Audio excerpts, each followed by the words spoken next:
जय हिंद साथियों। अगर भाई आप एसएससी जीडी का एग्ज़ाम देने जा रहे हो और आप मैथ में कमज़ोर हो तो भाई मैं आपके लिए डेली एक वीडियो लेके आ रहा हूँ जिसमें 3 से 4 टाइप मैं आपको करा रहा हूँ इम्पोर्टेंट सवाल मैथ के।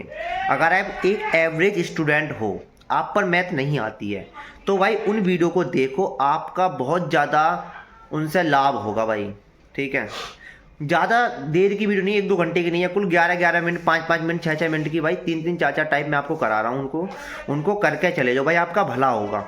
ठीक है, मैंने बहुत ज़्यादा एनालिसिस करके उन सवालों को ला रहा हूँ जो इम्पोर्टेंट टाइप हैं, जो भाई मुझे बता रहे हैं कि इस टाइप के सवाल आ रहे हैं, तो मैं उन टाइपों को आपको करा रहा हूँ। तो भाई इस वीडियो को पूरी देखना, आपका कुछ फ़ायदा हो जाएगा, वरना लास्ट में 1-2 नंबर से कम फाइनल मेरिट में रह गए ना तो बाद में पछताने के अलावा कुछ ना मिले भाई, ज़िंदगी बर्बाद हो जाएगी। 1-2 नंबर बहुत बड़ी बात है भाई, मैं 3-3 टाइप आपको करा रहा हूँ हर वीडियो के अंदर। ठीक है, ऐसी भाई सपोर्ट बनाते रहो और भाई वीडियो को पूरा देखना, वरना बाद में पछताने के अलावा कुछ नहीं मिल सकता भाई। जब 1 नंबर से रहोगे घर वालों के सपने चूर चूर हो जाएंगे। ठीक है, वीडियो को पूरी देखो। जैसा कि भाई एक टाइप है नंबर सिस्टम का कि वह न्यूनतम संख्या क्या है जिसे 12, 18, 24 और 28 से विभाजित करने पर प्रत्येक दशा में 5 शेष बचता है। भाई ये टाइप है नंबर सिस्टम का एक। ठीक है, ये सवाल बहुत ज़्यादा पूछा जा रहा है हर शिफ्टों के अंदर। जैसा कि भाई मैं इसे बता दूँ, सवाल को करते कहते हैं भाई, तुम्हें कुछ नहीं करना, तुम्हें 12, 18, 24 और 28 को तुम्हें एलसीएम निकालना है। तो भाई एलसीएम निकालना सब पे आता होगा, अगर नहीं आता तो सीख लो। सबसे पहले हम छोटी से छोटी संख्या काटते हैं इसे। जैसे 2 से मैंने काटा 2 छिक्का 12, ये 2 नाम 18, यूँ कट गया 12 बार, यूँ कट गया 14 बार। ठीक है भाई, फिर 2 से काटो 3, 9, 2 छिक्का 12, 2 सत्ते 14। फिर 2 से काटो, 3 नहीं कटेगी, 9 नहीं कटेगी, 2 तिया 6, 7। उसके बाद भाई 2 से ही कटेगी नहीं, अब काटते हैं 3 से। 3 एकम 3, 3 तिया 9, 3 एकम 3, 7 एकम 7। भाई फिर 3 से काट दो, अब काट दो भाई 7 से।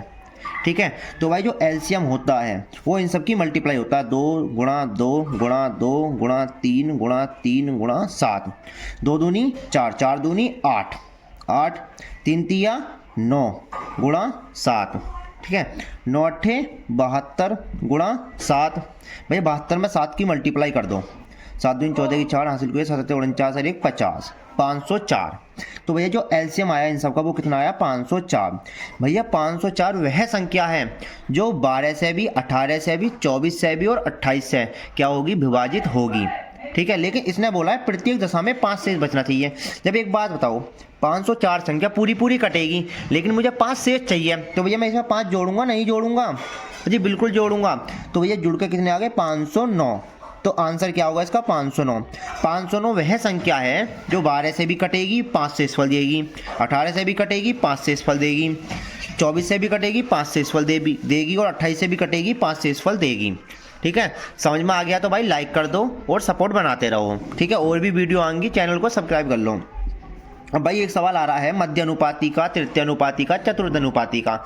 जैसे कि भाई मैंने पिछली वीडियो में मध्य अनुपाती, चतुर्थ अनुपाती और तृतीय अनुपाती करा दिए हैं, तो भाई एक बार मैं और तुम्हें सिखा देता हूँ होता क्या है। अगर ए बी 2 संख्याएं हैं, इनका मैं मध्य अनुपाती पूछूं, मध्य अनुपाती अगर तुमसे पूछूं तो भैया इसका फॉर्मूला होता है अंडर रूट के ए बी। ठीक है, तो अंडर रूट के ए यू बी यू यानी 12.8 गुणा 64.8। कोई दिक्कत भाई, कोई दिक्कत नहीं। तो भैया पॉइंट हटाते हैं, नीचे क्या जीरो आती हैं, जितने पॉइंट होते हैं 1 पॉइंट हटाया, नीचे क्या जीरो आ गई 1। कोई दिक्कत भाई। अब एक काम करो, इनके फैक्टर निकाल लो। 64 यानी 128 को मैं 2 गुणा 64 लिख सकता हूँ, नहीं लिख सकता, बिल्कुल लिख सकता हूँ। ये 648 को, इसको मैं 8 गुणा 81 लिख सकता हूँ, नहीं लिख सकता हूँ, इस वाली संख्या को लिख सकता हूँ। 10 गुणा 10 कितने हो गए, 100। एक बात बताओ, 64 को मैं बाहर निकालूं तो भैया 8 आएगी, 81 को बाहर निकालूं तो भैया 9 आएगी, 8 दूनी 16, 16 को बाहर निकालूं तो 4 आएगी, 100 को बाहर निकालूंगा कितनी आएगी, 10। कोई दिक्कत। 8 नाम मतलब 9 अट्ठे 72। अब 72 में जब हम 4 की मल्टीप्लाई करेंगे, 4 दूनी 8 और 7 चौक 28, कितना आ गया, 288। 288 बटे 10। जब हम 288 में 10 का भाग देते हैं तो भाई दे लो, 288 में 10 का भाग दो, 10 दूनी 20, कितना आ गया 8, उतार लिया 8, 10 दाम 80, उतार कितना लिया 8 पॉइंट लगाया, 0 बढ़ाई और 10 दाम 80। तो आंसर कितना आ गया 28.8। ठीक है भाई। एक सवाल और है, जैसा कि मैं आपको बता दूं, सबसे ज़्यादा भाई ये गगन भाई की शिफ्ट में आया है और मैंने एक दो भाई का रिव्यू लिया था फ़ोन पे, उनकी शिफ्ट में भी ये सवाल आया है। भाई CI का सवाल है, बहुत ज़्यादा इंपॉर्टेंट, जिसे बोलते हैं ना बहुत ज़्यादा इंपॉर्टेंट वो सवाल है। इस सवाल को पहले एक बार पढ़ लो। अशोक ने अपने दोनों बेटों के लिए 48,300 रुपये की वसीयत छोड़ी। कोई पिताजी थे, उन्होंने अपने दोनों बच्चों के लिए 48,300 रुपये की वसीयत छोड़ी, जिनकी आयु 16 वर्ष 17 वर्ष है। उनके दो बेटे हैं, एक की आयु 16 वर्ष है, एक की आयु 17 वर्ष है। 19 वर्ष की पूर्ण होने पर 10% चक्रवृद्धि ब्याज पर उन्हें बराबर राशि मिलनी चाहिए। उसने बोला है चक्रवृद्धि ब्याज पर उन्हें कितनी राशि मिलनी चाहिए? बराबर राशि मिलनी चाहिए। भाई मुझे एक बात तो बताओ, मैंने माना छोटे बेटे की राशि मैंने भैया x माना। क्या माना? x। अगर टोटल 48,300 है, छोटे बेटे को x रुपये मिले तो बड़े बेटे को कितने मिलेंगे? बड़े बेटे को 48,300 में से अगर मैं x घटा दूं, इतने तो मिलेंगे ना मिलेंगे? ये बड़े बेटे को राशि मिलेगी, ये छोटे बेटे को राशि मिलेगी। अब इसने बोला है 16 साल का 17 साल का, जो छोटा बेटा 16 साल का है, 19 साल पूरे होने में कितने की जरूरत है इसे? 3 साल प्लस 3 साल इसकी एज। यू बड़ा वाला 17 साल का है, 19 साल होने में 2 साल का। ठीक है। एक मुझे बात बताओ अब चक्रवृद्धि ब्याज का फॉर्मूला क्या होता है? सभी को पता होगा। इसने बोला है बराबर राशि मिलती है। जब बराबर राशि मिलती है तो छोटा बेटा ये हो गया x, हो गया ना, हो गया x, कोई दिक्कत नहीं। 1 प्लस r कितनी है भैया? 10, नीचे कितनी आ गई? 100। और भैया पावर में आती है t कितनी है छोटे बेटे के लिए? 3 साल, कोई दिक्कत। बड़े बेटे की बात आई, बड़े बेटे को इतने रुपये मिल रहे, लेकिन मिल तो रहे इन पर ब्याज, चक्रवृद्धि ब्याज कितना मिल रहा? 1 प्लस 10/100। भैया पावर कितनी आएगी? 2, क्योंकि 17 साल का बड़ा बेटा है, 19 साल होने के लिए 2 साल की कमी है, 2 साल दे दी। ये 3 पावर, ये 2 पावर, इस पूरी से ये दोनों पावर कट गई। यू कितना बची? x, एक से एक पावर कट गई, इसके नीचे 1, ये यहाँ, ये यहाँ, ये यहाँ, 10 अरे कितने हो गए? 11/10। कोई दिक्कत भाई यहाँ पे नहीं। 4,008 माइनस के x, यही तो बचा। अब इसे तो यहीं रहने दो, इस x को इधर ले आओ। 11x/10 इधर आगे कितने हो गए? प्लस के x बराबर 48300। ठीक है।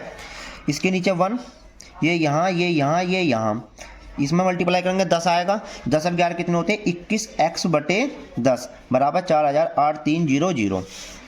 कोई दिक्कत भाई? x बराबर कितनी होगी? 483, इसकी मल्टीप्लाइंग हो जाएगी 1 2 3, नीचे कितना आ गया? 21। अब भैया 48,003, अब तो ज़्यादा हो गए, 21 का दे दिया भाग। 21 दूनी कितने होते हैं? 21 दूनी 42, 8 में तो 2 गए 6, 63, 21 3 63, कितनी जीरो? 3 जीरो, 1 2 3। तो भैया छोटे बेटे को जो राशि मिलेगी 3 साल बाद को कितनी मिलेगी? 23,000। कोई दिक्कत? अगर पूछ लेता बड़े बेटे को जो राशि मिलेगी वो कितनी मिलेगी? बड़े बेटे को मिलेगी भैया कितनी? 4,008, मतलब 48,300 में से मैं 23,000 घटा दूं तो बड़े बेटे को कितनी राशि मिलेगी? जल्दी बता दो। 0 0 3 5 2, 25,300। 25,300 रुपये मिलेंगे भैया बड़े बेटे को। अगर भाई दोनों टाइप, मतलब तीनों टाइप आपको समझ में आ गए हैं और आपके 6 नंबर पक्के हो जाएंगे भाई। ठीक है। ऐसी सपोर्ट बनाते रहो। अभी बहुत सारे मैं सवाल आपको कराने वाला हूँ जो सवाल पूछे जा रहे हैं। ठीक है भाई। चैनल को लाइक कर लो, कमेंट कर लो, सब कुछ कर दो। चैनल में आग लगा दो बिल्कुल। ठीक है भाई। अगर सवाल समझ में आ गए तो लाइक कर सकते हो। एक बार दोबारा बता देता हूँ, वह न्यूनतम संख्या क्या है जो 12, 18, 24 और 28 से विभाजित होने पर प्रत्येक रिश्ते में 5 शेषफल बचते हैं। तुम्हें कुछ नहीं करना, इनका एलसीएम निकाल लेना। एलसीएम आ गया 504। 504 वह संख्या जो 12, 18, 24 और 28 से पूरी तरह विभाजित है। लेकिन भैया सवाल ने बोला 5 शेष बचना चाहिए। जब 5 शेष बचाना है तो मैंने इसमें 5 जोड़ दिए, तो 509 वह संख्या होगी जो इनसे विभाजित होने पर 5 शेषफल देगी। इस सवाल पे आओ। मैंने मध्य अनुपाति का फॉर्मूला तुम्हें बताया है। ए बी का मध्य अनुपाति अंडर रूट के ए बी होता है। इसमें रखो, इन्हें बाहर निकाल दो, 28.8 आ गया। कोई दिक्कत भाई? इस सवाल में छोटे बेटे की राशि x मानी, टोटल राशि इतनी है, बस ये छोड़ी है। बड़े बेटे को 83 मिल रही है, दोनों का मैंने क्यों इसने बोल रखा जो चक्रवर्ती ब्याज पर उन्हें बराबर राशि मिलती है। तो भैया दोनों का जो चक्रवर्ती ब्याज की जो राशि में मैंने क्या कर दिया, बराबर कर दिया। भैया सैल्यूशन निकाल के बड़े बेटे की जो छोटे बेटे की जो राशि आ गई वो 23,000 आ चुकी है, और बड़े बेटे की जो राशि आई वो 25,300 रुपये आ गई है। ठीक है भाई, कोई दिक्कत समझ में आ गया तो भाई लाइक कर दो और कमेंट कर दो भाई, ठीक है। और भाई एक बार बता दो ये वीडियो मेरी कहाँ तक पहुँच रही है। जय हिंद भाई।